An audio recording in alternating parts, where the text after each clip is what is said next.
Holy guys, the amount of time I've tried to make this video is ridiculous. It's actually absurd. 5 separate times I've tried to make this tier list. But every single time, something gets in the way. Technical issues, the site itself not working. It has been actually absurd. But we're here. We're finally gonna rank the fall 2023 anime season. And we kind of had a low-key banger of a season, I will admit.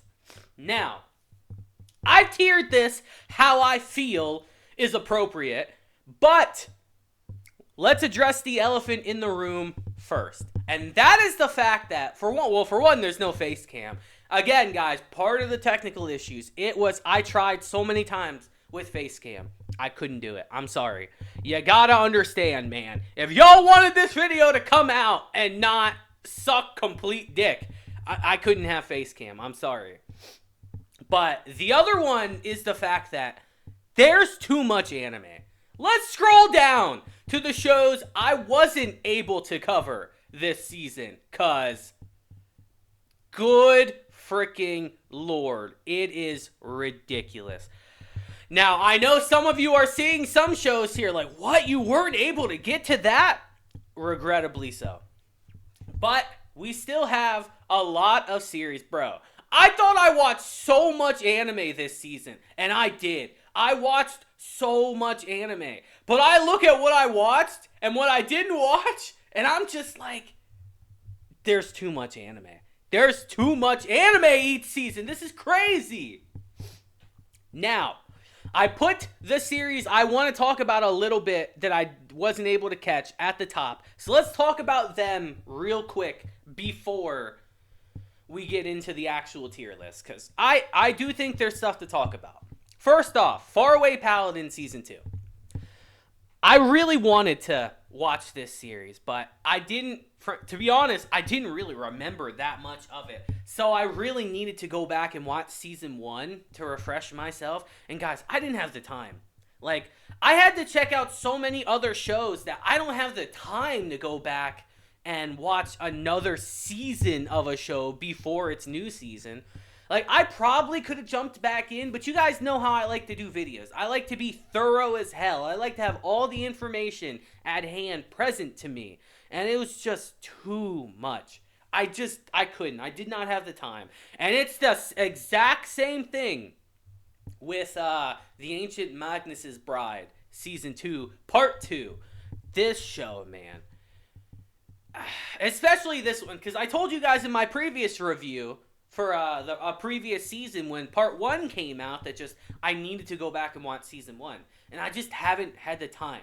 I hate saying that, but it's true. Like, there's so much content to go over that I can't get to it all. I try my freaking best, but it just slipped away. I know it's amazing. I know both of these seasons are amazing, and I know some of you are screaming at me in the comments probably like, how could you not watch them? But I know they're incredible. I know I'd like them. I know I'd like them both from what I remember. I just couldn't. I didn't have the time. Dr. Stone Season 3 Part 2 is kind of in the similar boat, but I am caught up besides this season with Dr. Stone. It's just, I don't know. I tried to prioritize shows that were new to this season and not really continuations, because I feel like that's more of the season, because we have some continuations in here obviously, but none of them are like major series. And some of these shows flat out I don't really think are worth going over and talking about. Some of them are. Some of you are in the comments like, bro, how could you say that about this show or this show? But guys, I gotta be realistic. And I cover the series that I think stand out the most. And obviously some of these stand out the most. That's why we're taking time to talk about it. Dr. Stone, I feel kind of especially bad that I couldn't cover because Part 1 ended in such a weird place. Part 1 of Season 3 ended at such a weird spot that it's like, oh man, you really need that second part to continue to get it going again. But like, I'll definitely watch it in my own time, and maybe I'll make a little video on it. Maybe if you guys want that, but like, I tried to prioritize other stuff. And it's a shame, dude. There's just too much content to go over. You are insane, by the way, if you can go through all of this. This is like 71 plus different series that we've got this season. If you can watch all this and then remember and comprehend and actually express it to people about these shows, you might be an evil genius, actually. I can't do that. So, Dr. Stone, I'm sorry, you will get watched, but I can't talk about you, unfortunately. Now, this series I want to give a little shout out to because of the author. If you guys don't know, the author of this series is actually the author of... Actually, let me look it up on my handy-dandy cellular device for you guys. Because I want to give this series a legit true shout out. Because of the author. What a sad situation that is. But this series, if you didn't know, the author of it is actually the author of Sakamoto. You guys remember that series from years ago? Sakamoto, the guy with the bowl haircut, with the glasses, who does everything perfectly. Everyone fawns over him. That is the author. And they made this series, Magi to Dali. And unfortunately, the author recently passed away. And it's quite a sad tale, actually. So I wanted to check this series out specifically for that reason, actually. And from what I've heard from you guys about this series, it's very weird. It's like very weird. I've seen some clips. There was like some breastfeeding. But it ain't no baby breastfeeding. Let's say that. And it was weird, but it seems like it'd be fun.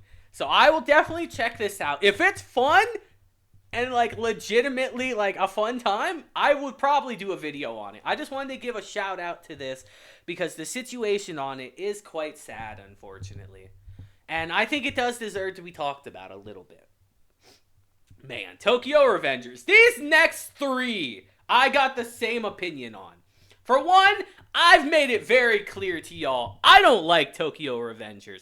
This show, bro, is just laughable. I'm sorry. And I know I'm going to make some people mad with that comment. I'm going to get some people triggered. But I can't get into the series. Let me not talk too bad about it because me personally, I can't get into the series. It's a little too ridiculous for me. I watched season 1, and don't get it twisted. The show has good moments. It does. Don't get that twisted. I'm not calling it complete and utter trash. It's just not for me. I can't believe any of it. First off, guys, like, I know people in real gangs in real life. Like, legitimate real gangs. So when I see the stuff in Tokyo Revengers, it just makes me freaking laugh, dude. I just couldn't take it seriously at all. And that's just a big thing. And I know some of you are probably saying, oh man, but the focus shifts so much later on. I'm sure it does. But like, I just can't get over that initial hump for Tokyo Revengers. And it's...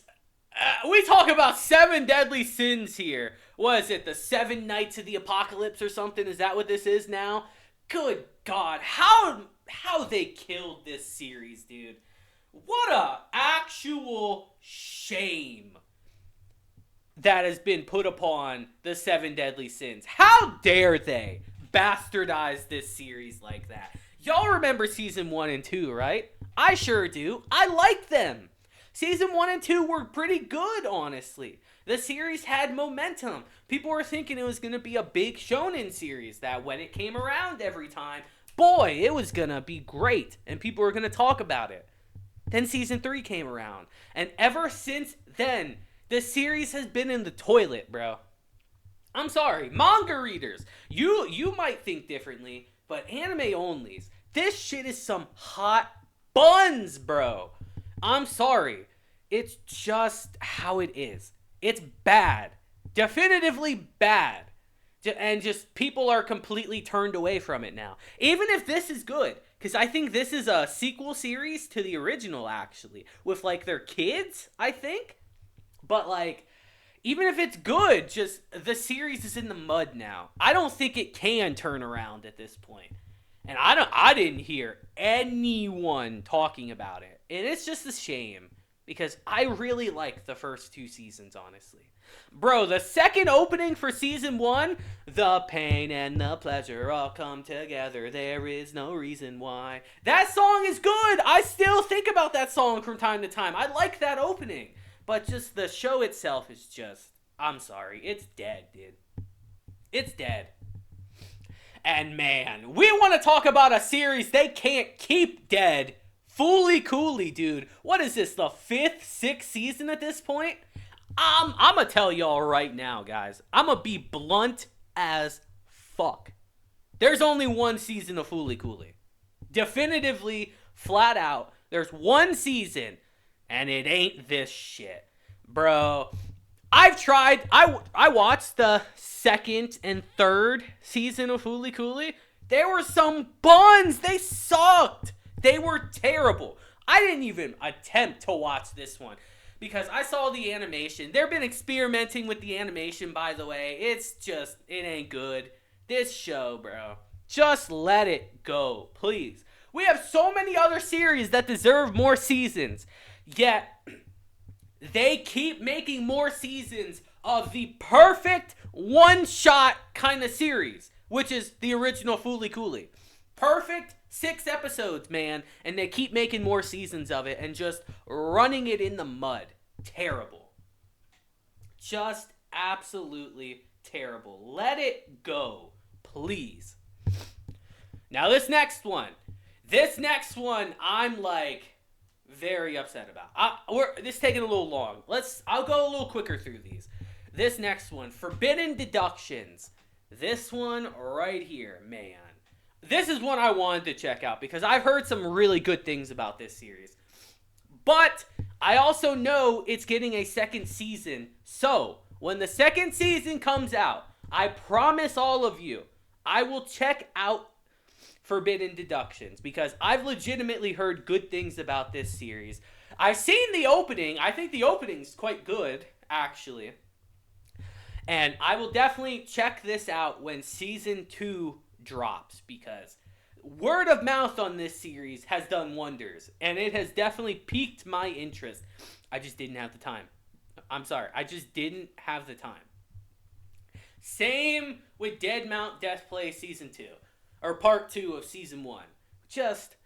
I like this series. I did a couple videos on the first part on the channel if you guys remember correctly. And I couldn't get to it. I couldn't get to this part. There's too much content. I'm repeating myself, but it's not changing the fact that there's too much content. I know I'm going to like it. I really liked part 1. The series is so much like Durarara, it's not even funny. It is from the same author, obviously, so duh. But it's just, it feels like a more fantasy centered Durarara, which is funny because it's actually in modern day Japan, but it's got a lot more fantasy elements than Durarara, even though Durarara had a literal headless woman in it, but you know what I mean. Because I like Dead Mount Death Play. I will definitely check this out in my own time. I legit might even make a video talking about the season as a whole at some point, but I couldn't get to it now. And this other stuff, I don't feel that bad about, to be honest, not getting to. There's too much content. I had to cut the fluff at some point, guys. And these were the ones I just couldn't get to. Just look at all of them, though. People really want to wonder why animators and people that work on anime are dying, bro. This is legit 70 plus shows that came out in the span of 3 months. Put that into your mind. And this isn't even all the shows that I'm going to talk about in this video. Trust me, guys, I have them pulled up. I know you see some series missing from here that aren't here. Trust me, I have them pulled up. We're not missing a series. I actually don't know what this one is, so this one is going to be another series. But now we're going to get into our actual list. And I want to talk about a series that's not here. We have 2 of these for some reason, don't know why. So one of these is going to be for this series that I'm going to talk about right now. A series that I think was criminally underrated this season. If this little thing would like to come up, thank you. A series that I think deserves to be in no less than S. If my computer would like to work for me. Like I said, lots of technical difficulties. The site itself is being an asshole, frankly, guys. Come on.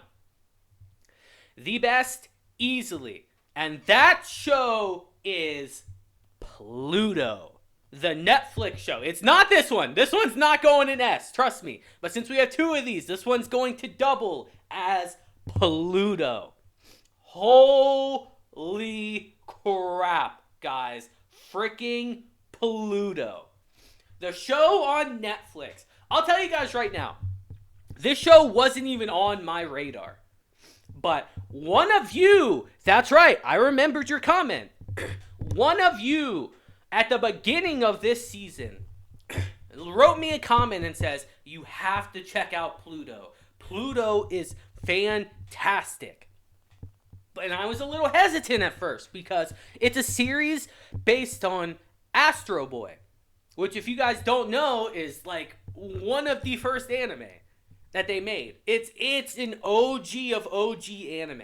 And the manga is legendary from what I've heard. And I was hesitant to get into the show because I don't know anything about Astro Boy. I haven't even seen the American movie on Astro Boy they made. So I was extremely hesitant. But I checked it out because someone took the time to write that comment to me, so I obviously went and checked it out. The show is fucking amazing. It is fantastic. I don't want to get into it too much because I truly want you all to go and watch this show. So for the purpose of this, let's talk about the first episode really quick. I was immediately hooked in the first episode. It's about a detective who's solving a string of murders across the entire world, by the way, of the most advanced robots in the entire world. They're the ones getting murdered. In this society, robots and humans have the exact same rights. They have the same rights. And they are treated completely equal. And robots are so integrated into society that this string of murders is tragic. But there's one simple rule that the series loves to tell you all the time. Robots cannot harm people. They cannot harm people. Think of that when you start the show. Robots are programmed, every single one cannot hurt people. But we're finding a serial string of murders for all the advanced robots in the world. And one story we'll talk about from the first episode is about a world-famous composer and a robot. It was fucking beautiful. The composer himself is blind. He is completely blind. He cannot see anything. And he lives alone. So he needs a robot caretaker to help take care of him, obviously, in his little day-to-day needs. And he fucking hates robots. He despises them. He despises all machines and anything of the sort because they can't create the emotion, the raw emotion and feelings that humans have. So, the little story begins with, I'll try to be somewhat quick with this because I don't want this to be too long. The story begins with him getting a new caretaker because he constantly casts away all his other ones because he fucking hates them. And he gets a war robot, actually. A robot that was from the giant robot war that happened previously in our series. And he fucking hates him immediately. Because this whole time, when he's here, he's trying to work on this one piece. Because he plays the piano. He's trying to work on this one piece that he's just trying to capture the feeling, the raw emotion he felt in his hometown as a boy when he still had his sight. That vision is burned in his mind, and he's trying desperately to get this emotion out on the piano. And he just can't do it. He can get a lot of it done, but when he gets to a certain part, he always messes it up, and it is enraging him. And our robot has been watching him this whole time, and he's trying to give him little tips and help him out a bit, because that's his job. He's trying to help him a little bit. But the composer's not having it. He throws him out every time in a blind rage, telling him, what the fuck can a robot tell me about music? And over the course of this, the robot watching him starts to get an idea of what's missing. And he realizes that the composer is humming a certain little tune in his sleep. So he thinks of this, and he goes on the piano and he practices this himself, which enrages the fucking composer. He hates that the robot's touching the piano. He fucking hates it. And they get into this huge argument. But the robot, over time, is just trying to help him. And we see, over time, he starts getting a little better and better on the piano. He asks the composer to teach him, which he adamantly refuses to do. But over time, he sneaks in there and he gets a little better and better. And then at one point, the composer overhears him playing. And he realizes, that's it. That's what I'm missing right there. And then when he goes and plays it, with that part added, it's a fucking beautiful scene. I'm not even doing it justice. I'm telling you guys right now, you need to go watch Pluto. It is the definition of an S-tier show. That's only a little snippet of the first episode, too. This show is good, guys. Trust me. I could. The reason I didn't do a video on Pluto is because it's one of the last shows I checked out. That is the only reason I didn't do an individual video on Pluto. It's fucking good. Go watch it. I promise you, you will not be disappointed. It is easily, without a doubt, in my mind, S. Let's move on to the next one. That was a little long-winded. I'll try not to be as long for everyone, but I like to give series their time in the spotlight in this video. That's the purpose of this video, is to give some series their time in the spotlight. Now, I don't know what this is, to be honest, but we're going to use this as another series. We're going to use this as Jujutsu Kaisen. That's right, baby. We're doing Jujutsu Kaisen already. Now, a lot of you might not like where I'm going to place it, but I think it definitely deserves this placement. It's going in S, guys. Come on. It's going in S. God, the site itself is being such an asshole, but it's going in S. Now, I don't think on this list it's going to be the top of S. I'll be fully transparent on that. For right now, I think I liked Pluto more than Jujutsu Kaisen. I'll be blunt on that. But I do think Jujutsu Kaisen deserves to be in the S tier. I do. I really think you can't argue that, honestly. Because if you've seen the show itself, you understand the impact. Now, there's a lot of controversy regarding Jujutsu Kaisen this season. A lot of the animators on the show have publicly spoken out about the treatment from MAPPA. But you can't deny the quality and just the engagement around this series. Not even because of the MAPPA situation. Just the series itself being freaking great, bro. I've told you guys plenty of times, I'm not a shonen dude anymore. I've fallen out of love with shonens over the years because they all feel the freaking same to me. So many of them are the same. We tweak little elements here and there, little plot points here and there. We change around, but they're all the samey shit. They all follow the same formula. But I would argue that JJK is a little different.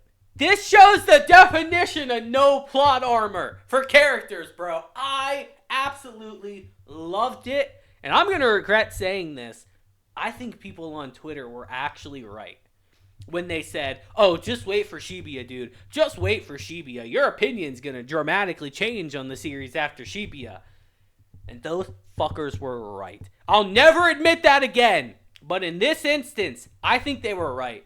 Because JJK went from a show I liked, to a show I really like. It's fucking good, dude. One arc propelled this series to, I think, easily the best new school shonen. I'm sorry, guys. So many are saying, Demon Slayer. Abso-fucking-lutely not.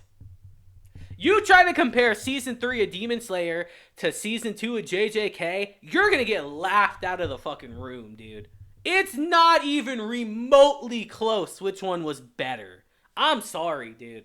Season 3 of Demon Slayer was mid in comparison to this season of JJK. The stuff with Mahito in this season. Yes, I finished the season, guys. I'm heated how Mahito went out. Let's just say that. I'm fucking heated. Dude, nah. He went out like a bitch. Let's just say that first and foremost. He fucking deserved that. He went out like a fucking bitch. But not the way I wanted it to happen. Not satisfying, dude. Absolutely not satisfying. Man, he should have went out fucking sadder after the shit he did this season. Oh my god. But JJK, I think, is very easily an S, guys. There will be shows in front of it. Rest assured on that. But we have 2 S's right off the bat. That's crazy. I'll tell you guys now, there's a lot of good shows. I don't think there's going to be too many in bad that I watched, at least. Probably some of these would have been in bad, if you wanted my honest opinion. But we got 2 S's so far, so let's see. I don't like a super top-heavy list, so I might have to be a little harsher on some of these coming forward. But let's move on to our next one. Ragna Crimson. This show kind of took me by surprise, actually. Where do I want to put Ragna Crimson? Because I like the show, but I don't think it's, like, super amazing. First things first, when I went into it, I didn't know it was 24 episodes. So when I watched it and we got to episode 12, I was like, oh, wait, there's more? I mean, you kind of can feel there's more when you watch the episode. You're like, oh, this is definitely not an end point. It's not going in bad. I'm telling you now. It's not going in bad. But where am I putting it? Because I like this show. I specifically like Ragna and Crimson themselves in this show. The dragons? Bro, I got so heated when they wanted us to feel for the dragons. The what was her name? Like the god of the dragons, the ones that overlooks her. What was her name? Ultimaya? Bro, when they wanted us to feel bad for them, I was getting heated. I think Ragna Crimson is okay. I think it's okay. Specifically because I like Ragna and Crimson. Crimson, dude. What a manipulative motherfucker Crimson is, man. Someone who will do anything to get what they want, which is the extermination of the dragons. And fucking Ragna, who is the straightest of arrows ever, dude. Their dynamic is very fun. I like their dynamic quite a bit. Man, I just remember that scene where Ragna attacks the capital and attacks Ultimaya in like the middle of the season, and I'm like, bro, is this like the final fight already? We're about to the final fight halfway through the series? And it was pretty damn cool. We had our typical anime bullshit where we couldn't finish the job, but I liked Ragna Crimson. I would say it's definitely okay. It's solid. Maybe I should change this to solid. I think we will. We'll change this to solid, actually, because I think Ragna Crimson is solid. But it's not done yet. It's not done just yet. So it could fall off a cliff in the second half, guys. I'm not denying that. It could 100% fall off a cliff. But for right now, I'm quite liking Ragna Crimson, honestly. It's a pretty entertaining series for the most part. I got to admit that. So Ragna Crimson definitely goes in the solid part. I want to see a bit more before I can form a true opinion. It's not, I don't think there's enough for me to do like an individual video on it per se, but I am enjoying it. I will say, how Ragna treated Leo early in the season, that shit was trash. I will say that. There were so many better ways to handle that scene, and this man literally abandons her. A scene I really like fairly early on in the show is Crimson literally confronts Ragna on that. He's like, why'd you abandon her? And Ragna says, no, I didn't abandon her. I sent her away for her own good. And Crimson just looks him in the eyes and says, no, you fucking abandoned her. And that scene kind of stuck with me because he did. The way he handled her was trash. There are so many better ways that could have went down. So many ways that wouldn't be as bad as it was. But nah, he just flat out abandons her. Wild, man. It's a pretty solid show overall. I like it. I'm going to continue it into this season. We have a lot of shows that carried over, actually. A lot of continuations from this season. So let's move on to our next one. I don't want this video to be too long. Ragna Crimson, solid series. I've been enjoying it. Bro, oh my lord. The Kingdoms of Ruin. Bro, my opinion of this series has changed over the course of this season, actually. When we go from our first episode of the show, it's extremely intense. I'll tell you now, it's going in solid as well. Because I don't think it's mid. But holy shit. Like I said, our first episode, very intense episode to begin the show, which I don't mind personally, but holy shit, did Adonis piss me off over the course of this show. This motherfucker is annoying. He is actually kind of obnoxious to me. He is like so single-mindedly focused on his goal that I think he does some fucking stupid shit. I think he does some real stupid stuff in the show because he's so tunnel visioned on I have to kill every single human. I'll tell you now, like to the point where I started to dislike him because I thought he was a fool. Bro, when he brought the humans to the moon and literally got all the remaining witches killed, like, I get it. I get why. They're both sides of this show love to paint a picture about the other, but both sides aren't really much better.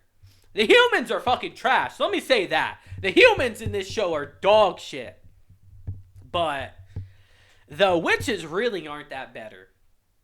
And they're just going to wage war endlessly with each other. So him bringing the humans there, I kind of understand, but what a fucking scumbag move just to get all those people murdered for essentially nothing. Now, over the course of the show, he gets a little better, and that's with the help of a character, Dorica. One of the only characters I actually like in this show, by the way. Bro, I really like Dorica. Bro, when Adonis got her eyes gouged out, dude, I was fucking heated. Because I saw a lot of people saying, why is he just standing there? Why is he standing there? And I was thinking to myself before I went into the show, like, oh, that scene can't be that bad. Bro, he was just standing there. I get it, he was in shock and all that, but come on, bro. He got her eyes gouged out, which, if you haven't seen the show, that's a big deal. She needs her eyes. But I'd say one of the more interesting things about this series that you guys might not know is that the Kingdoms of Ruin is a sequel series. That's right. It's a sequel series to another series from the author that's not that well known. and I don't know if it was like published officially. And it's called The Kingdoms of Caliburn. If you've watched the show, you probably have already pieced that together with the Queen. That's right, guys. She is one of the main characters from that show. I don't want to get into it too much for spoiler reasons, because I went down the rabbit hole with the Kingdom of Caliburn a bit. But, it's kind of wild. That when I found that out, the show took a whole new light to me. And they do get into it a little bit in the show, obviously. They do get into that a bit. But, like, that was just the most interesting part of the show to me. It's solid, but, like, as I kept watching it, my opinion of it did go down a little bit over time. I don't think it's mid. I think we'll truly get into, like, mid and bad at some point on this list, but I think it's solid. I need to see more. As is the same with a lot of these shows. Like, I need to see a bit more to form an opinion on it. But overall, it's okay. It really is the definition of okay. Adonis, bro, he was pissing me the fuck off, though. Good lord. Don't do that to Dorica, bro. Don't get her eyes gouged out. Good God. All right, moving on to the next one. What is our next one, actually? This piece of shit. All right, we're moving into bad already. This piece of shit show. Oh my lord. I'll be transparent. I watched a couple episodes of this one just because I couldn't be bothered to watch more of it. Under Ninja. Bro, I know the perfect place for this show. Under Ninja. You know, I don't like to use the word trash, guys, so I changed it to bad. Bruh, Under Ninja might actually just be trash, honestly. This show is fucking terrible. This show is bad. See why I made it that way? Because it's bad. Oh my lord. You know, I'm not someone who takes stock in animation quality that much, but like, this show was laughable, man. This show was very laughable. Modern day ninjas. Yeah, okay, man. This shit was just bad. I don't really have that much to say on it because it's just fucking bad. I didn't like it very much at all. Trust me when I say this show's bad. Don't watch it. It isn't even worth me explaining why it's bad. Just, alright, here's the thing. I want you guys to go watch the first episode of this show. That's it. That's your homework. Go watch the first episode if you want to watch something trash. And I think you'll understand why it's going in bad immediately. Just off the first episode. Okay? We'll leave it at that. I don't want to waste time on this video. This video I've done 5 separate times on some trash. I went into it before. It wasn't worth it. Trust me. We're just going to leave it at that. It's fucking bad. Alright, for shows I've done individual videos on, I won't spend too much time on, and Berserk of Gluttony is a show I did an individual video on. So you guys already know my thoughts on it for the most part. So I don't need to get into Berserk of Gluttony too much, because I think it's a solid show. It goes in solid. I definitely think it goes into solid. I don't think it deserves less than that. If you'd like to work. God, this site has just been dog shit recently, guys. This site is the reason why, like, I've had to do this video so many times, by the way. This shit is just annoying as hell. There's got to be a better site to do tier lists on at this point, guys. This site has been pissing me off. These fucking ads. Alright. Where are we putting... Oh, duh, obviously solid. I just said that. I think it's the definition of solid, as I titled my video. I like the show. It could have been better in some aspects. But overall, I do think it was quite solid. Fate as a character is fairly interesting. I like the concept of the show. That gluttony is a skill that literally kind of corrupts and takes over someone. And that you have to constantly be killing to satiate this ability. So our boy Fate is literally constantly fighting. I do think that it's kind of weird that to power it up, you have to give it your stats. So you essentially make yourself weaker constantly with this skill. Your weapon gets stronger, but you constantly make yourself weaker to do it, which kind of seems a little backwards to me, because you're going to want to constantly fight stronger people, but you're constantly making yourself weaker to do so. It's a little weird, but overall, it's solid. That's the definition of solid. Like, it wasn't bad. It could have been improved on in some aspects, but I enjoyed it for the most part. It is the definition of solid. So let's move on to our next one. What's this one? Returner's Magic. Yeah, should be special. Honestly, to be honest, we get a lot of these fantasy series. This is a fantasy. This is not an isekai, to my knowledge. I watched this whole season. And if I'm being honest, it's not that bad. It's not. It's really not that bad. Like, I don't know if I'd put it in bad. I don't think I would, frankly. I don't think it's bad enough to be in bad. It's just, it is kind of generic. But I kind of have a soft spot for, like, time reversal shows. Where, where, like, you start off at one point and a character has to go back in time and right their wrongs. I kind of have a soft spot for those types of shows. I'll be honest about that. So, oh, cool. The site's being dumb again. But I kind of do have a soft spot for those types of series. It's solid as well. We're getting a lot of shows in solid, because I don't think there's really too many bad series, but look at all the shows down here. I could be pretty wrong about that. I think it's solid. It's getting another season, which I bet you guys didn't know. I mean, unless you watched it. That ending scene kind of really showcased that we were getting another season. Them getting teleported into a battlefield, essentially. But it's solid. Now, how do I arrange this stuff? If we're arranging this in order of how I think it is, I think Ragna Crimson's probably the best out of these, in my opinion. I enjoyed it the most out of all of them. Probably followed by Berserk of Gluttony. And as much as I ragged on Kingdoms of Ruin, I do think it's better than Returner's Magic. I do think that. Like, I'm not that crazy yet, guys, but it's a fairly solid series. Like I said, I like the concept of going back and redoing time. Even though, I will say a gripe of this show is that they didn't even really tell us the main plot of the series until, like, episode 10. Like, they didn't start getting into the actual plot and what's going on until, like, episode 10. Because all the stuff that happened before then just felt like prologue stuff. Like, the whole season felt like a prologue in a way.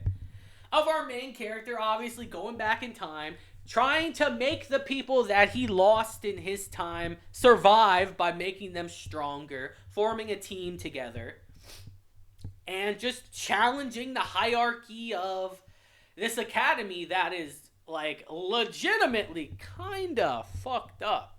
But it was solid. I enjoyed it. I didn't, like, dislike it. In fact, I don't think it might go in mid.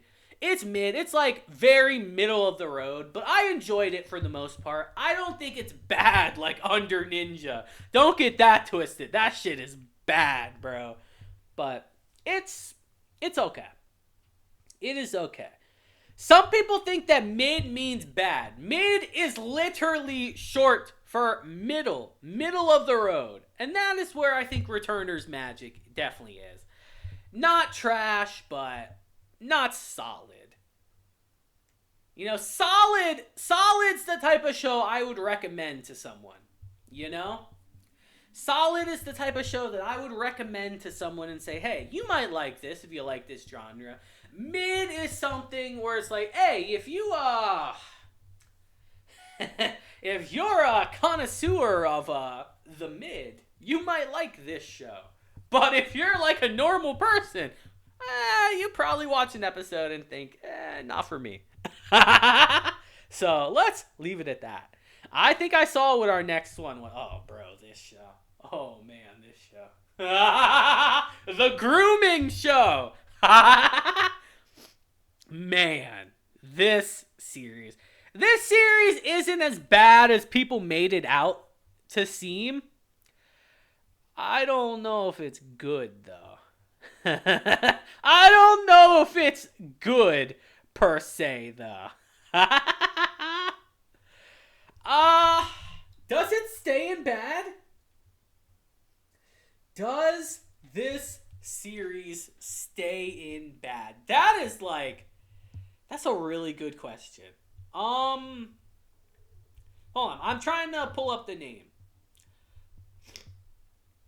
A girl and her guard dog.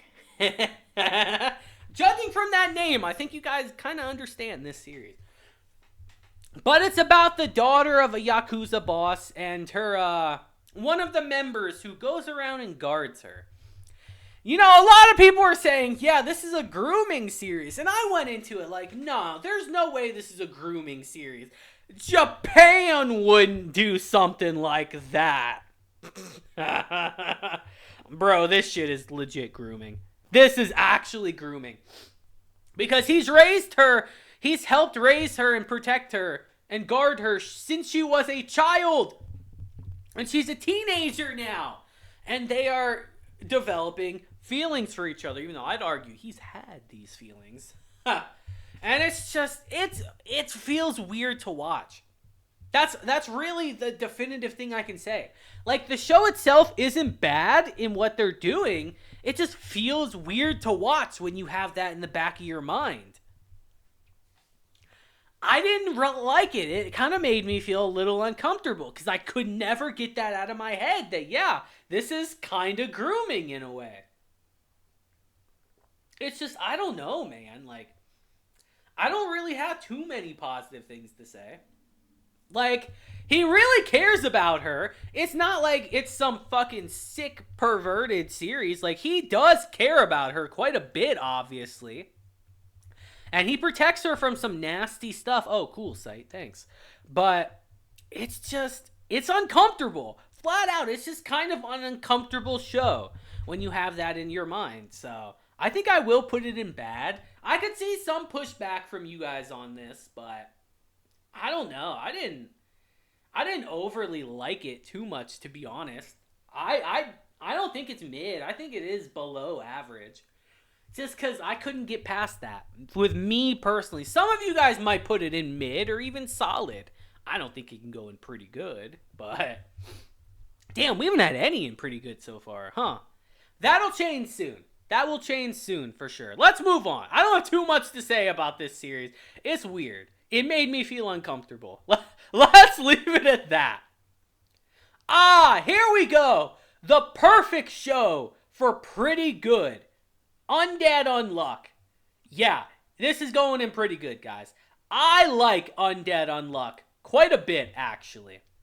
But I don't think it's S. That's the thing.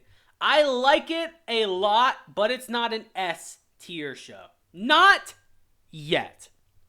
Let me preference that by saying not yet. Because this, for one, the season's not done yet. We have more content coming for it. But I think this is the definition of pretty good, honestly. Because I really like the characters. I like the power system in this world. And I like the world itself. It's interesting, honestly. So let's get up here, if the site would stop being a fucking douchebag, and put it in pretty good. Because I definitely think it deserves that. I think Undead Unluck is one of the standout shows of this season. I do. I think it's one of the shows that people will look back on and think, yeah, this show was pretty good. I really like Andy and Fuka. Like I said, I made an individual video going over them, so I've already talked about them.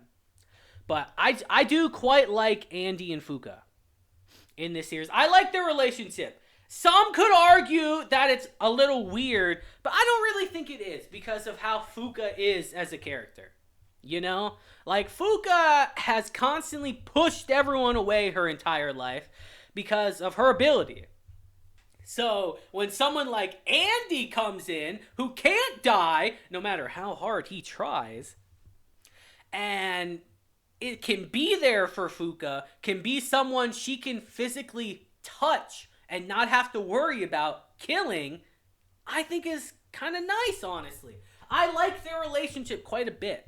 And like I said, the power system in this series is legitimately interesting. For Undead Unluck, I like it a bit. I don't know if I'd put it on like Hunter's level, but I think Undead Unluck is very unique with its approach to the Unluck abilities. Like Andy's, for instance, is literally that. I don't think it's that he can't die. It's that I think his body just regenerates so quickly that any wound can't kill him. Like we could get into some spoilers, but I don't.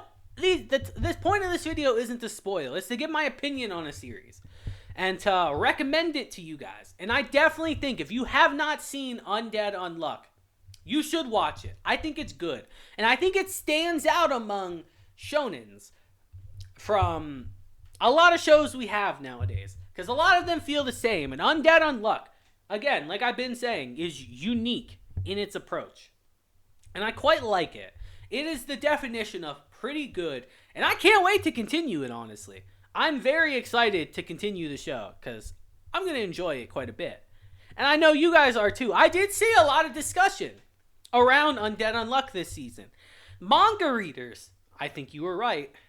I saw so many people before this season started saying, oh man, people aren't going to give Undead Unluck a chance. And they kept saying how good it was. And people gave it a chance, and they actually did think it was good. I think it's good. So Undead Unluck goes in pretty good because it is pretty good. I can't wait to continue it, honestly. I'm very excited. Let's move on. This video is getting a little long. Spy X Family, another perfect show to go in pretty good. In my previous season, the previous time we had Spy X Family on here, it was S. I don't think this season's S. But at the same time, I do think it's S. But it's going in pretty good. Because, obviously, this season to me, I talked about it in length on my channel, so we won't get into it too much. But this season was yours season. Yours time to shine. So many people in the first season really loved it. But that was the common denominator you'd see constantly. The thing that everyone would always mention is that, yeah, I really liked the show, but I wish the mom, Yor, would have more time to shine in. I wish we had more time with her and her assassin duties.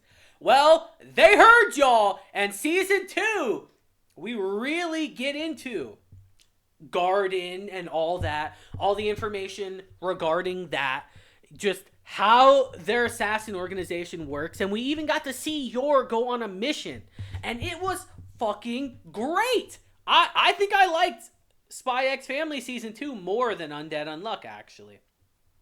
Personally. Just because I'm a manga reader for Spy X Family, so I was really looking forward to this arc. And I think they killed it, dude.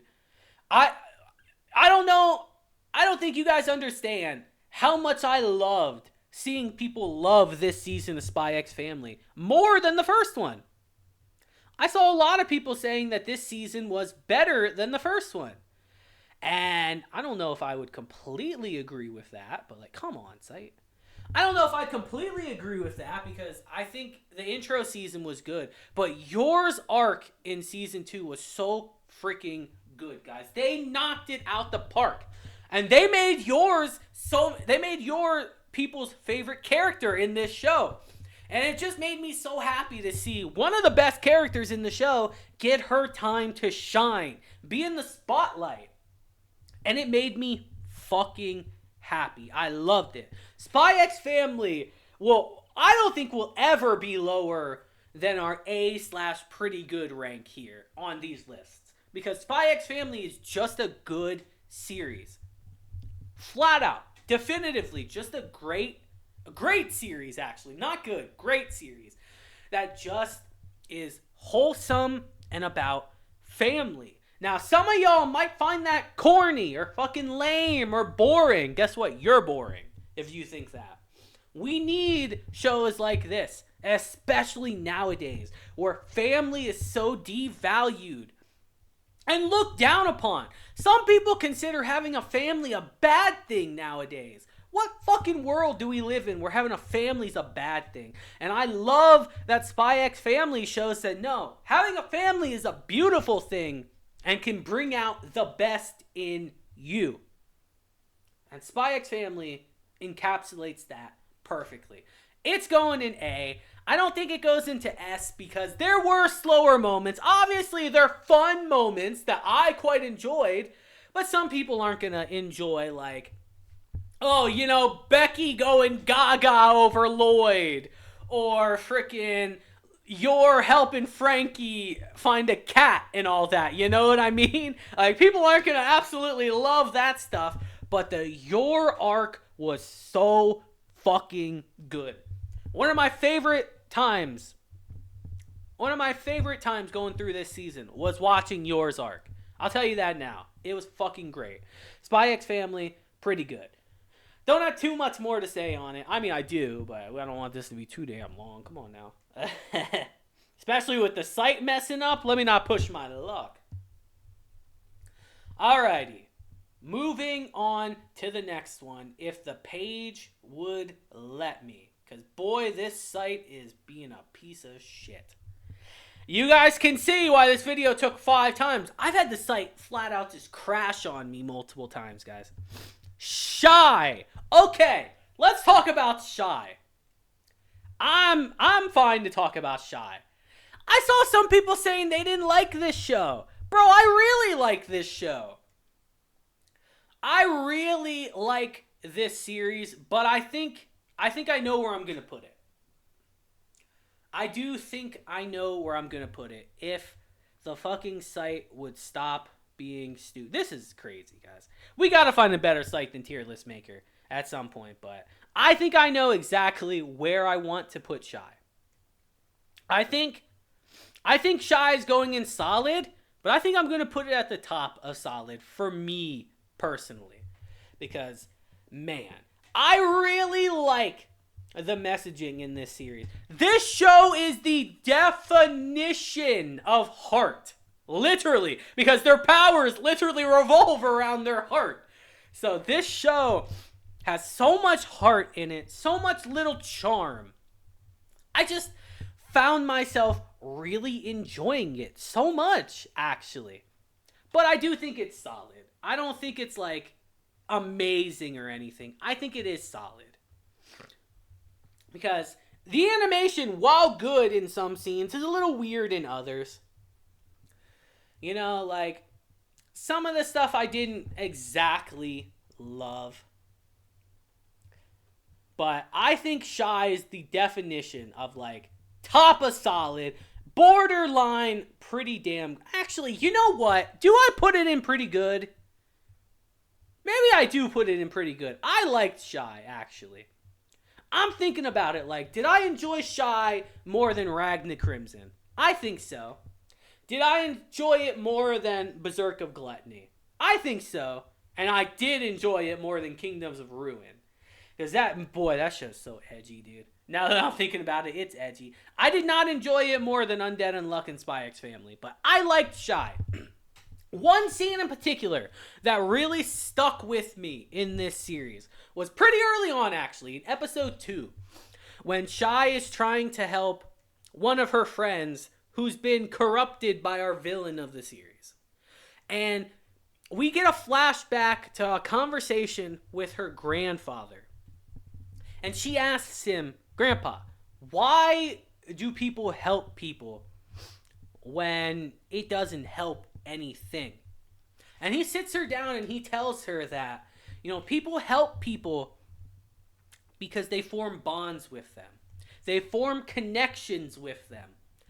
And they help people to protect these connections with them, these bonds. The little red string of fate, I guess you could say. That to some people might be meaningless, but to other people, it's everything.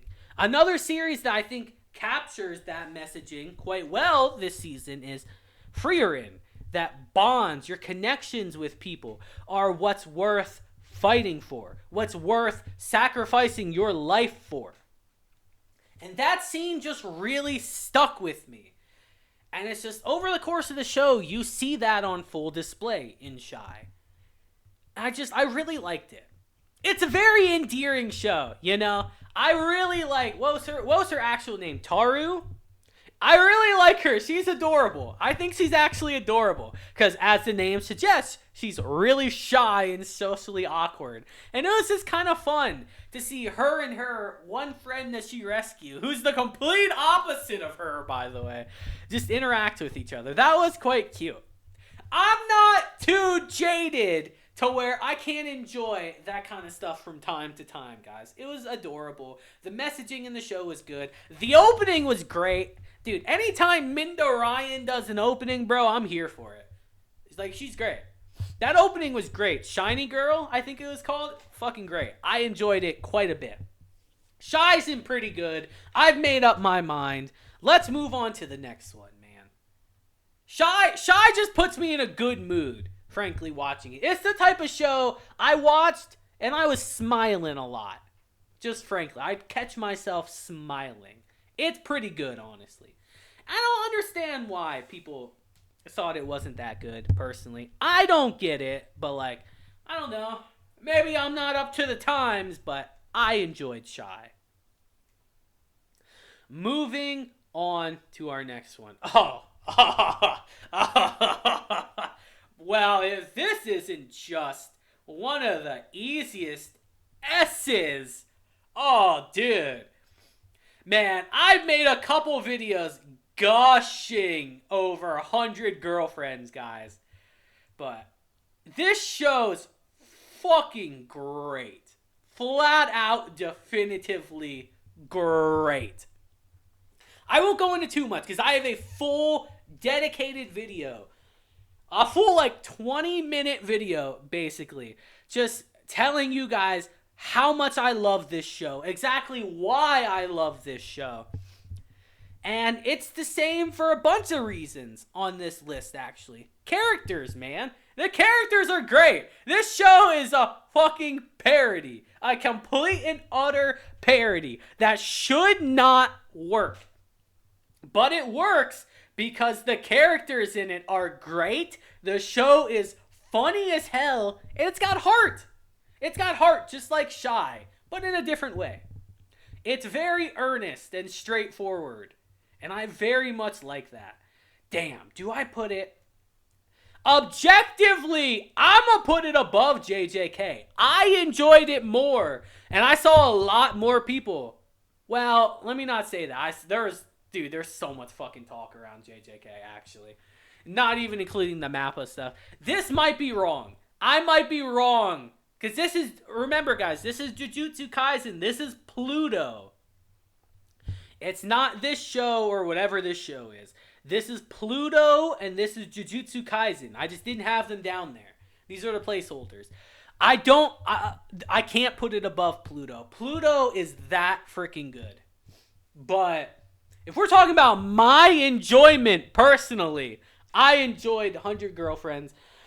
It's my top 3 of the season, like I said, in terms of personal enjoyment. Number 3, actually, which is wild to say. There's some other shows that snuck ahead.